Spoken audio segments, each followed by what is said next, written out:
ذرا سوچیے، آپ کے گھر باہر سے کتنے ہی خوبصورت کیوں نہ ہو، لیکن اگر فرشتے اس گھر میں آنا ہی پسند نہ کریں تو اگر آپ کے گھر سے برکت، سکون اور اللہ کی رحمت دھیرے دھیرے اٹھتی جا رہی ہو تو آج میں آپ کو 6 ایسی چیزیں بتاؤں گی جو ہر مسلمان کو اپنے گھروں سے دور کر دینی چاہیے۔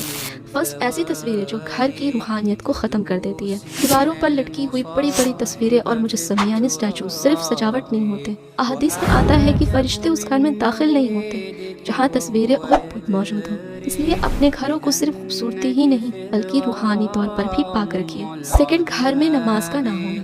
سوچیے، گھر جہاں ٹی وی چل رہی ہے، موبائل چل رہی ہے، ہر کام ہو رہا ہے، لیکن اللہ کے سامنے کھڑے ہونے کے لیے کسی کے پاس وقت نہیں۔ ایسا گھر دھیرے دھیرے برکت سے خالی ہونے لگتا ہے۔ تھرڈ، قرآن کا دھول میں پڑا رہنا۔ کتنے افسوس کی بات ہے، ہمارے گھروں میں قرآن تو ہوتا ہے لیکن کھولا نہیں جاتا، مہینوں تک اس کی تلاوت تک نہیں ہوتی۔ اس گھروں میں قرآن کی آواز گونجتی ہے، وہاں رحمت نازل ہوتی ہے، اور جس گھر میں اللہ کا کلام بھلا دیا جائے وہاں کے لوگوں کے دل سخت ہونے لگتے ہیں۔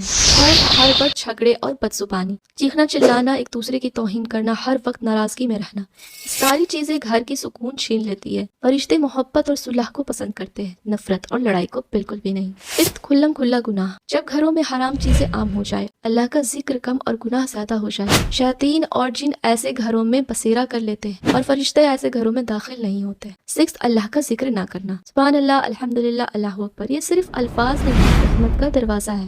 جس گھر میں اللہ کا ذکر نہیں ہوتا وہ سنسان ہو جاتی ہے، اور جس گھر میں اللہ کو یاد کیا جائے وہاں سکون اور رحمتیں ہوتی ہیں۔